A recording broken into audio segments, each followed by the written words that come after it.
pessoal, então, bem-vindos aí a mais uma aula.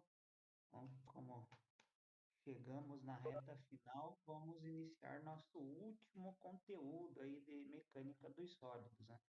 Seria então essa parte aqui de torção. Lembrando lá, pessoal, hoje então entrega do relatório, né? Então, relatório referente a entre aspas aqui, né, a prática virtual aí. Então, que era para vocês elaborarem aqueles gráficos, extraírem os dados, né, referentes lá ao módulo elástico, tensão de suprimento, limite de resistência à tração e a tração de ruptura. Então, os quatro dados aí que era para vocês extraírem de cada um dos quatro gráficos que eu passei os dados para vocês na última aula. Então, como próxima atividade, adiantando aqui, ó, pessoal, então a gente vai ter aqui, né, a entrega aí da lista de exercícios. Então, eu já coloquei ela para vocês ali no campus, já mostro onde é que ela está aqui. Então, ó, a lista de exercícios está aqui. Então, da mesma forma que eu tenho feito. Então, pode ser feita em duplas, né? Só que, mesmo esquema, o aluno, né, os dois têm que enviar a atividade, né? Então, envia cada um, né, dos integrantes da dupla deve enviar a atividade para ficar registrado no sistema isso aí. Então, a lista está disponível aqui, ela vai ser entregue somente lá na semana do dia 10. Ó, na verdade, aqui eu vou abrir para vocês postarem, né? Então, ela vai ficar em aberto até aqui, ó, até o dia 17. Então, aí vocês têm quantos dias? 14 dias para fazer, né? 2 semanas aí. Mas eu não coloquei, como o prazo é curto, né? Eu já não coloquei tantos exercícios assim. Coloquei, se não me engano, são 6 exercícios. Então, os últimos exercícios são referentes à aula de hoje. Da próxima aula, se não me engano, eu acho que eu não coloquei nenhum exercício, que é a parte de projeto.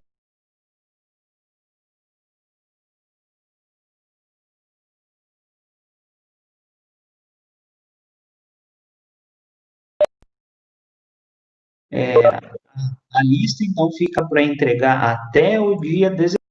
Então, se assustem, não é para a semana que vem. Então, ela é para o dia, né? Vai fechar a atividade lá no dia 17. Então, vocês têm aí 2 semanas para resolver ela. Mas, né, como eu falei, é em dupla, né? São 6 exercícios, se fizer em dupla, né? E for dividida, 3 exercícios aí para cada um. Mas, né, é importante que todos façam os exercícios, ou pelo menos, né, compreendam como que é a linha de raciocínio, né? Entender o que é cada uma das variáveis, né? E saber como trabalhar com as atividades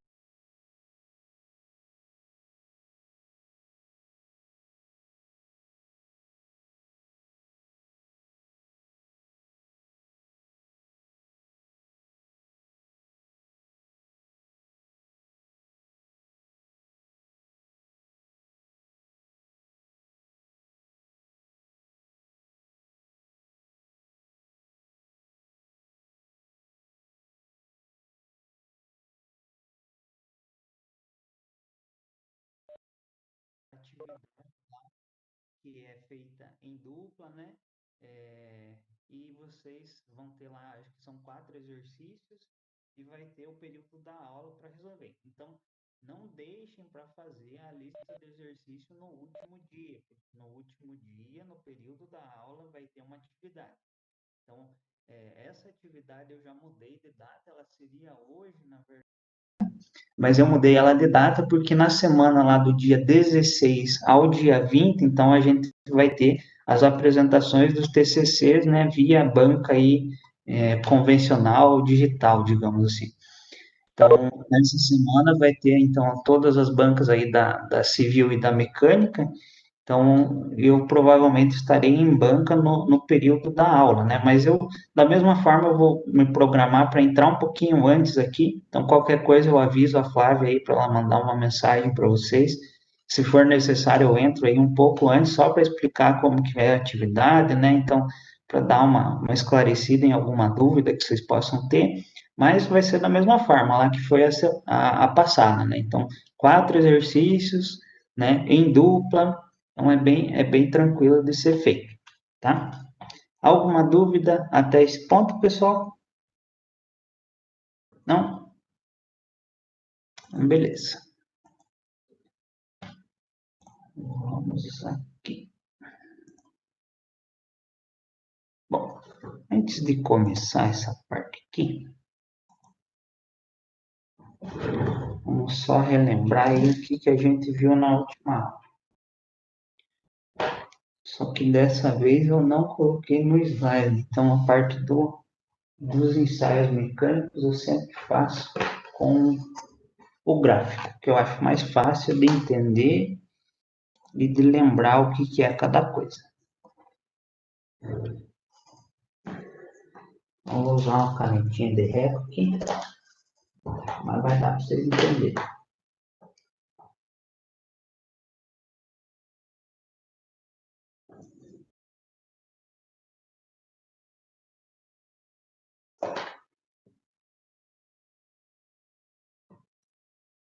Então, na última aula, a gente falou a respeito do comportamento mecânico dos sólidos, né? Então, mais especificamente, quando aplicada a materiais metálicos, né? Devido ao grau de importância deles nas aplicações de engenharia. Então, a gente viu que as propriedades mecânicas, elas são, digamos assim, boa parte delas, né, são extraídas a partir de uma curva, né, de formação. Então, essa curva, então, esses valores de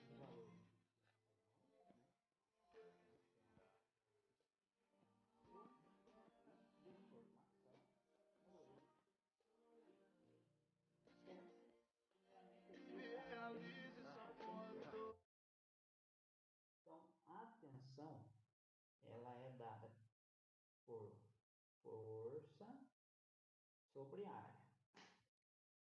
Então, naquele gráfico que era para vocês fazerem, né, a respeito da prática, lá, entre aspas, né, que a gente fez na última aula, então eu passei para vocês esta informação aqui, então isso aqui é a tabela, né, então era uma das colunas lá, a mais comprida lá, então passava para vocês os valores de força, vocês deveriam calcular o valor da área, então lembrando que a unidade, né, deveria ser colocada em newtons na parte de cima e a área em metros quadrados. Então, newton dividido por metro quadrado dá a unidade que a gente conhece aí de tensão, que é o pascal. O fato de ser lá quilo, mega, é indicativo somente do quê? Vocês lembram?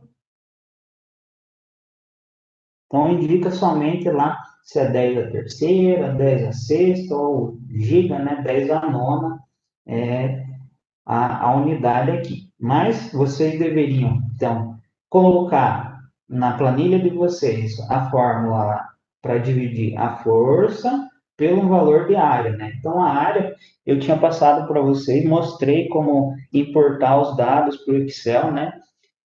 E esses dados lá traziam a informação do diâmetro, né? Então, com o diâmetro, vocês calculavam o valor dessa área aqui.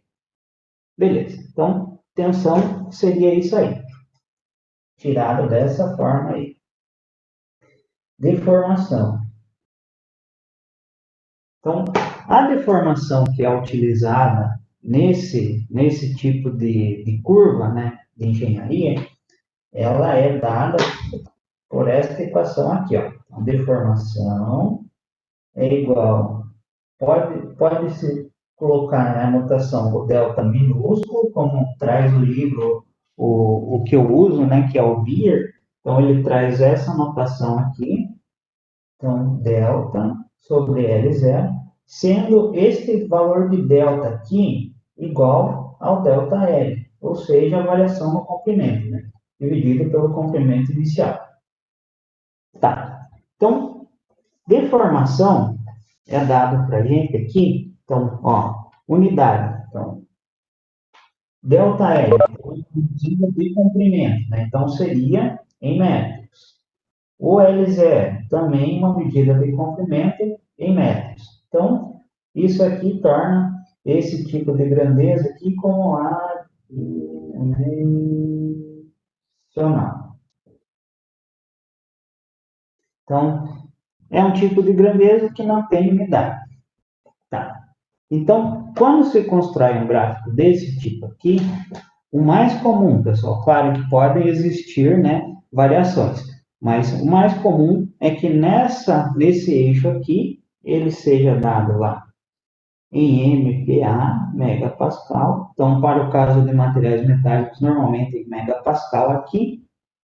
E a deformação em relação à unidade é colocada assim, ó, metro por metro, ou alguns preferem colocar milímetros por milímetros. Mas, de qualquer forma, se não for colocar nada, né? Então, sempre que você traça um gráfico, você tem que colocar, né, o título dos eixos, né, e as unidades dos eixos. Isso é o básico do básico.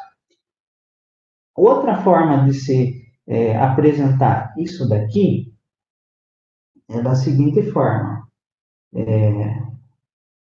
Então, alguns colocam como UA, que significa unidade arbitrária. Então, qualquer uma dessas notações aqui é válida, né? Ou aquela de milímetros por milímetros, né? Então, colocar milímetros por milímetros. Então, seriam basicamente essas as unidades dessa grandeza aqui. Tá. Então, em relação ao perfil da curva, né? Então, o perfil mais comum seria aquele, então, onde a gente tem uma região mais ou menos linear, a partir de um determinado ponto, né, ocorre uma mudança e lá no final o corpo de prova se rompeu. Então, observando esse gráfico, a gente tira o quê? Aqui, então, módulo elástico, nesse ponto aqui, tensão de escoamento, no ponto máximo da curva A, limite de resistência à tração, e aonde se rompeu, tensão de ruptura. Então, essas seriam as grandezas mais básicas aí, que são extraídas do diagrama tensão-deformação. Outras grandezas que a gente pode retirar a partir desse gráfico aqui. A ductilidade, né, que pode ser dada em função do alongamento percentual ou da redução de área percentual. A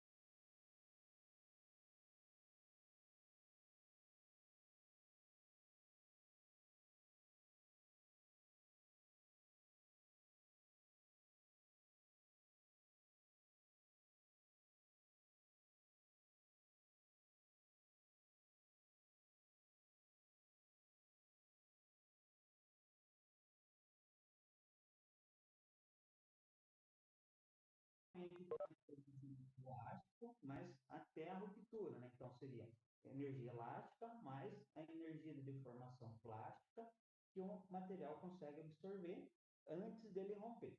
Então, exemplo da aplicação desse tipo de grandeza, né? Então, quando a gente tem uma estrutura que vai receber impacto, né? Então, tenacidade é uma medida muito utilizada para ser, digamos assim, utilizar no controle de qualidade, aí, por exemplo, de para-choque de carro. Então, é um exemplo da aplicação da medida de tenacidade. Tá. Outra informação que a gente pode extrair daqui, ó. Então, essa região aqui seria a região de deformação elástica. Essa outra região até lá, a altura, então, deformação plástica. Então, basicamente, na tensão de escoamento, inicia-se a deformação plástica. A tensão lá, limite de resistência à tração. Com o que ela deve ser associada? Ela deve ser associada com a formação do pescoço lá.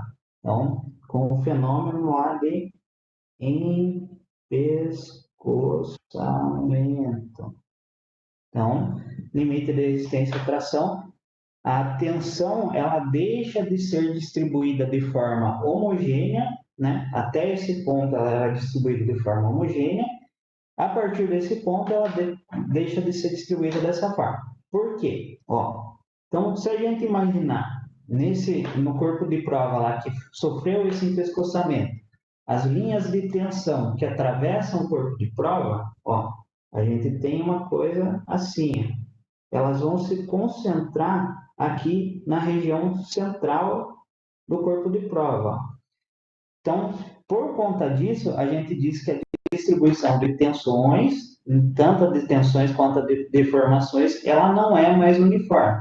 Então, se a gente fizesse a mesma análise no corpo de prova antes de sofrer o empescoçamento, a gente teria alguma coisa assim, ó.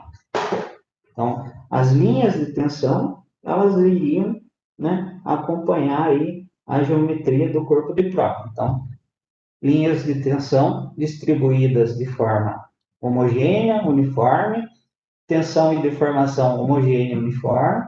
Aqui deixa de ser homogênea, né, e uniforme, passa a ter uma descontinuidade, né? E o pescoçamento é uma descontinuidade.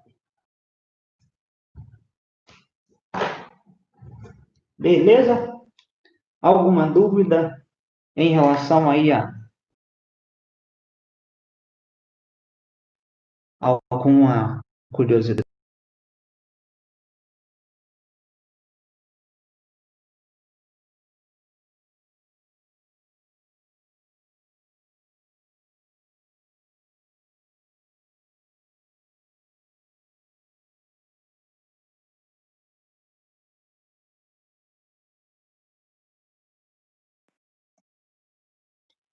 Tá.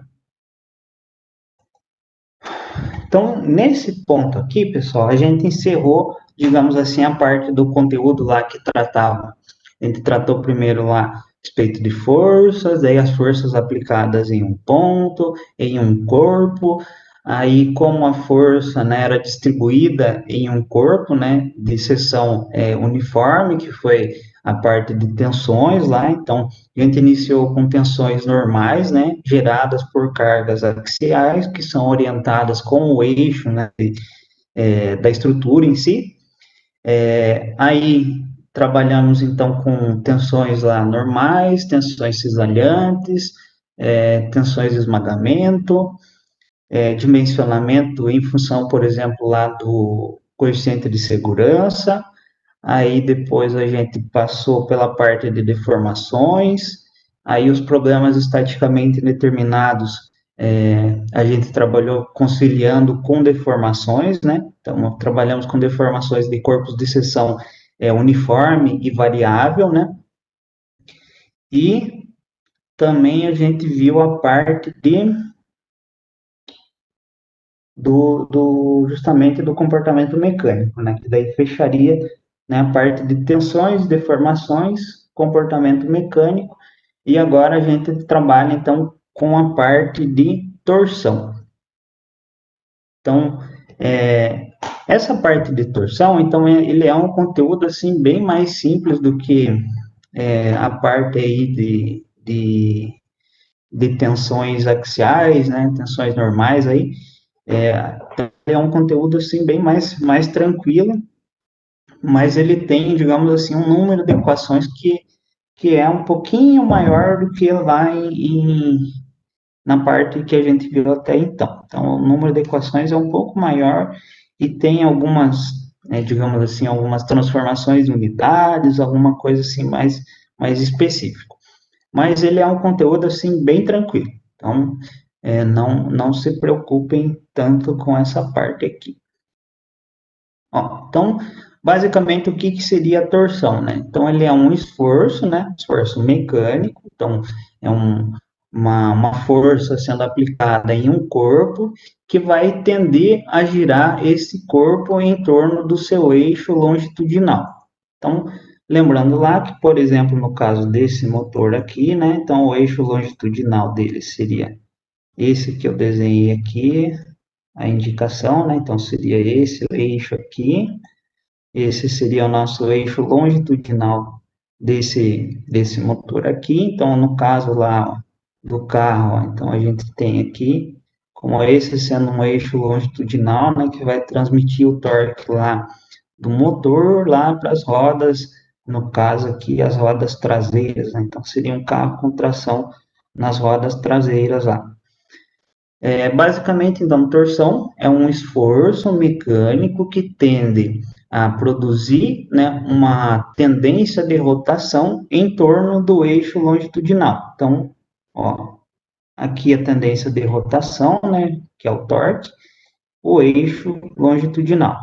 No caso aqui, ó, eixo longitudinal, a tendência de rotação estaria, né, no sentido aqui a rodar, né, digamos assim, entrando na tela aí do computador, do celular de vocês.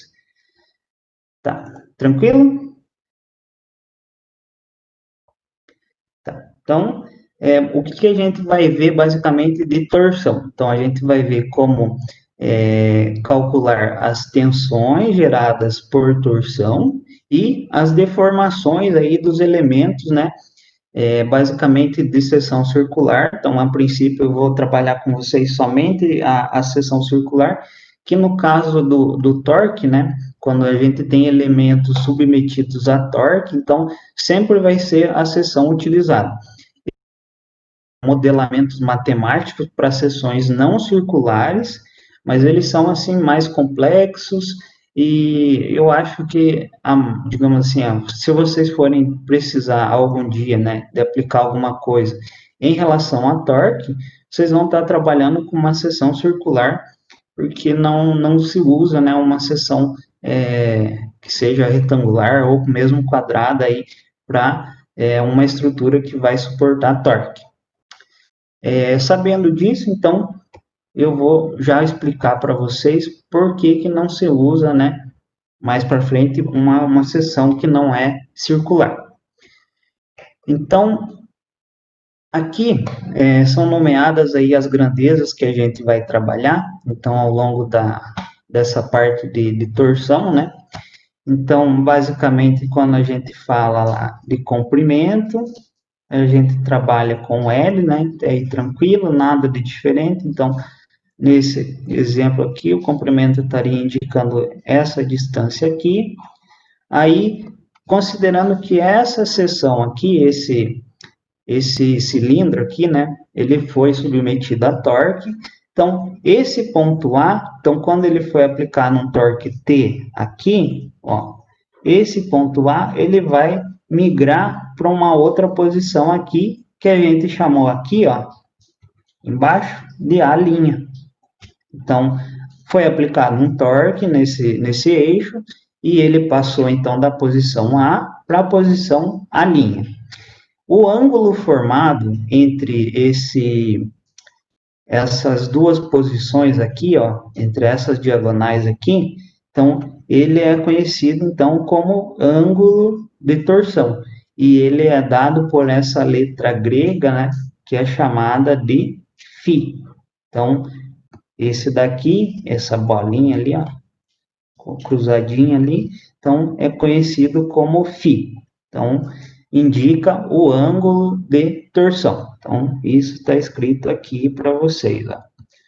O torque que eu falei que foi aplicado, né, e gerou esse deslocamento, né, então ele é indicado por T. Então, torque indicado por T. Aí, o que mais que a gente tem de variável? Tá. Vai ter mais uma variávelzinha aqui que eu vou mostrar para vocês fora esse slide aqui no próximo. Né? Então, explicando lá por que normalmente a gente utiliza uma seção circular, né, e não uma seção de transversal, uma seção transversal retangular ou quadrada, né? Então, se forem analisadas, né, as deformações que sofre uma seção circular, então, toda a seção, né, se você cortar aqui toda a seção ao longo do eixo, né, então, considerando, por exemplo, esse eixo aqui, ele sofreu esse torque aqui, então, depois dele sofrer esse torque aqui, se a gente, digamos assim, congelasse a estrutura aqui, né, com a aplicação desse torque e fizesse alguns cortes ao longo aqui do comprimento, né, então, ó, fazer alguns cortes aqui, então, analisando esses diferentes cortes, a gente chegaria à conclusão de que todas as seções aqui, né, todos os cortes gerados de seção aqui, ó, todas essas indicações aqui que são mostradas por esses cortes aqui, ó, então todos esses cortes iam gerar, digamos assim, um disco, né? Então, basicamente, toda a seção circular que sofre torção, ela permanece circular, né? Isso é importante porque, em termos de distribuição de deformações, né? A distribuição de deformação, ela se dá de maneira uniforme, por isso, né? A seção circular permanece circular e plana, né? Então, não quero dizer assim, ela não sofre nenhum empenamento, né? Isso, obviamente, dentro do regime, né? De deformações é, abaixo da tensão do escoamento. Acima da tensão do escoamento, daí é outra conversa, mas dentro do regime, né, de deformação plástica, né, plástica não, elástica, né, então abaixo da tensão do escoamento, a gente tem que todas as seções permaneceriam, né, circulares e planas. Então, por conta dessa distribuição de tensões, é que se usa normalmente as seções, né, circulares aí para eixos e aplicações com torque, né. Então, o que aconteceria com uma seção que fosse retangular ou quadrada? Então, ó, a princípio, né, a diagonal, né, ao se aplicar, né, o mesmo torque lá e gerar aquela variação da posição A para a posição A', então a gente teria que todas as arestas, né, ao longo do comprimento aqui, ó, todas as arestas elas sofreriam uma espécie de empenamento, né? Então, vocês podem verificar aqui, ó, que todos os cortes, né? Então, os cortes, imaginando que essas linhas foram desenhadas antes, né, de se aplicar o torque, né? Então, todas essas linhas, ó, elas apresentam uma deformação, né? Ó, você tem que elas não permanecem planas e indeformadas, como no caso aqui da seção circular. Então, não é comum de se utilizar barras com seção transversal quadrada ou retangular por conta do empenamento que sofrem, né, essas diferentes seções quando são aplicadas aí os torques, né? Então, quando se aplica o torque, as seções elas passam a sofrer uma deformação, né, que tende a empenar todas as seções ao longo do comprimento aí dessa barra. Tranquilo? Até aqui, tranquilo? Beleza. Ó, então, continuando aqui com a parte das variáveis e das equações, né? Então, a deformação por cisalhamento, que era a outra grandeza que eu falei que tinha faltado naquele primeiro diagrama que eu mostrei lá, então, ela é dada como essa distância aqui, ó. Então, basicamente, seria esse ângulo aqui, ó, pessoal, imaginando lá. Então, o eixo, né, sofreu a aplicação de um torque, né, a posição A veio para uma posição A', e surgiram, né, as variáveis lá do ângulo de torção, né, sendo o φ. Ó, aqui já apresentou o C como sendo o raio, né? Então, anotem lá que vocês vão esquecer, ó. Nas equações, o raio, né? Então, o raio, ele é dado por C. Então, C é igual ao raio. Então, essa é a anotação que tem no livro. Eu vou manter dessa forma, caso alguém vá utilizar o livro, né, para estudar essa parte, então vai entender igualmente aqui os slides. Então, raio indicado por C. Φ indica o ângulo de torção. Aí, a gente também tem aqui o gama, né? Então, essa letra grega aqui, né? Então, ela é nomeada de gama, e ela vai indicar para a gente aqui a deformação por cisalhamento. Está aqui, ó, deformação de cisalhamento. Então, dado pelo gama, é apresentada aqui a equação para calcular. Esse ρ aqui, ó, pessoal, que ele é apresentado nessa primeira equação aqui, então, o ρ, ele seria indicativo do quê? Então, por exemplo, aqui, ó, imaginando que eu tenho esse cilindro aqui, né, esse eixo aqui, e na verdade eu não quero calcular, por exemplo, a deformação desse cisalhamento nessa posição aqui, ó. Eu quero calcular ela numa posição mais interior aqui, ó. Então, quero calcular ela nessa posição aqui, ó. Então, só mostrando melhor aqui. Então, eu quero calcular a deformação nessa posição aqui, né, ao longo do eixo, aqui no raio, né. Então, essa distância aqui, ó, do meu centro até o ponto onde eu quero calcular essa deformação, qualquer uma das grandezas aqui, então, seria, então, esse ρ aqui, ó. Então, quando eu quero calcular a deformação de cisalhamento máximo, eu já estou indicando que eu quero calcular a deformação de cisalhamento aqui na máxima distância em relação ao eixo longitudinal aqui da nossa peça, né? Então, quando eu quero calcular a deformação de cisalhamento máxima, eu uso na equação aqui o valor de C. Então, que seria essa máxima distância aqui, né, do eixo central aqui da nossa seção até a superfície dela aqui, ó. Então, quando a gente quer calcular a tensão de cisalhamento, a deformação de cisalhamento máxima, a gente usa, então, o valor do C, sendo o valor do C o nosso raio aí o raio da nossa seção transversal. A gente também consegue calcular a deformação em uma determinada distância ao longo do eixo da peça, conciliando essas duas equações aqui.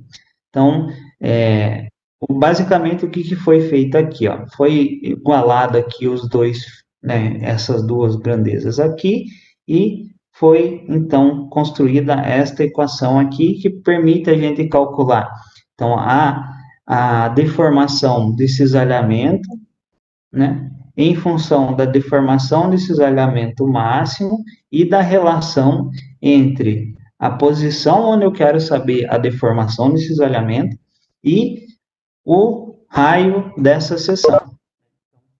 Todo esse equacionamento que a gente está vendo, então, é para uma seção circular, não vale para uma seção com outra geometria de seção. Né? Tá. Então, pensando que a gente vai trabalhar, né, sempre dentro do regime de deformações elásticas, né? Então a gente estaria trabalhando abaixo lá da tensão do escoamento. Então, nessa situação, é válida o quê? Então, válida a lei de Hooke lá. Então, a gente viu a lei de Hooke, eu mostrei na última aula para vocês.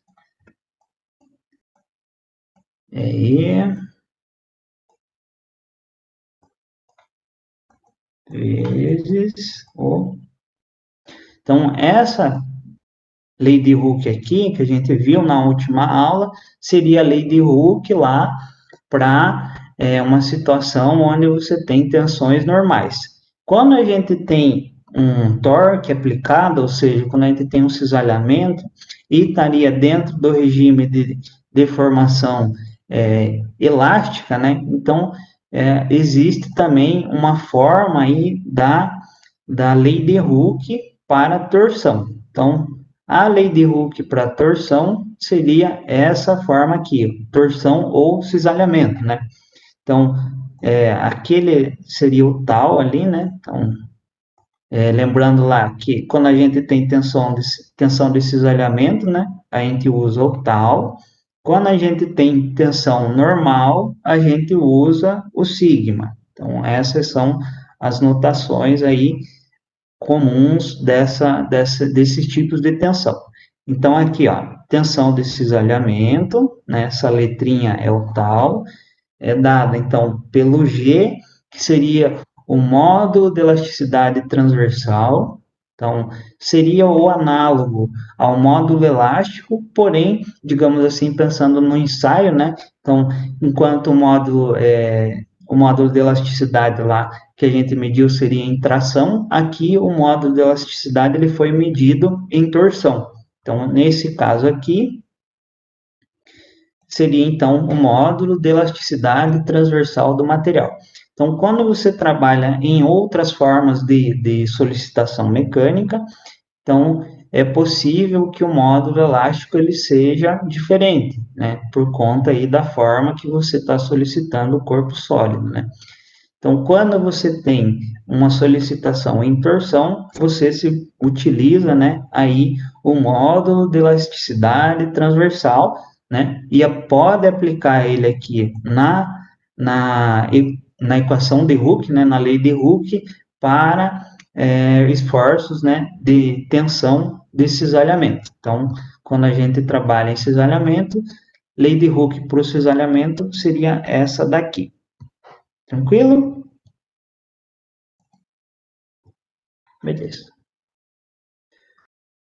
Tá. Em relação às tensões, né? Então, quando a gente trabalhou lá com a parte de tensões normais, a gente viu lá que as tensões, né? Imaginando lá que você tinha uma seção transversal lá. Então, ao longo da seção transversal, você tinha distribuída, né? As tensões normais, formando uma coisa que fazia um perfil mais ou menos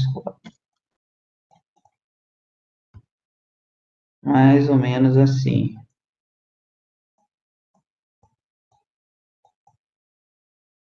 Então é uma coisa que tipo, era maior na parte central, né? E diminuía à medida que a gente ia para as extremidades, né? Então, esse seria, né, a distribuição de tensões ao longo da seção transversal de uma peça, um eixo, uma barra, ao qual, né, é aplicada aí uma força normal, gerando uma tensão aí normal, né, que vai ter um perfil de distribuição de tensões dessa maneira aqui, ó. Então, maior, mais próximo da força, e menor à medida que a gente se afasta aí para as extremidades.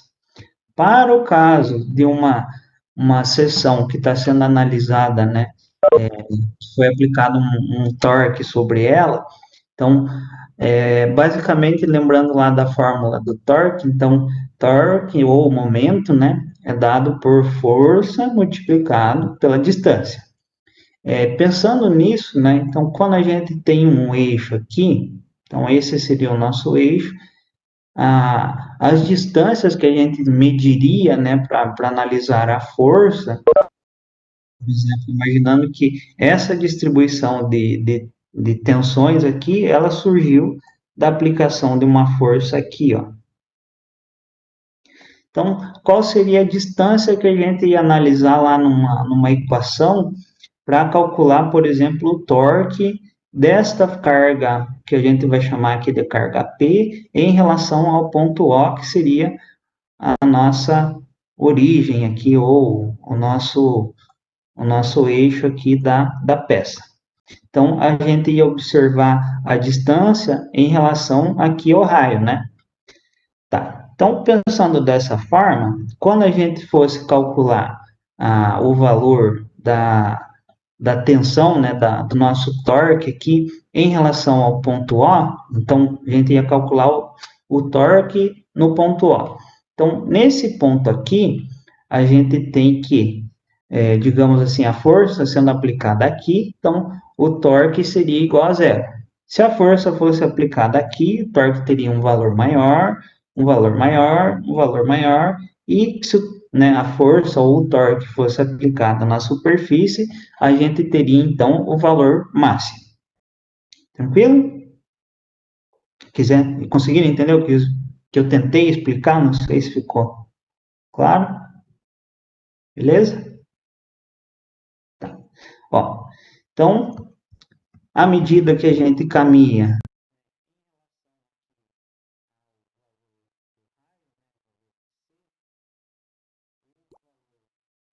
nossa tensão de cisalhamento, ele aumenta.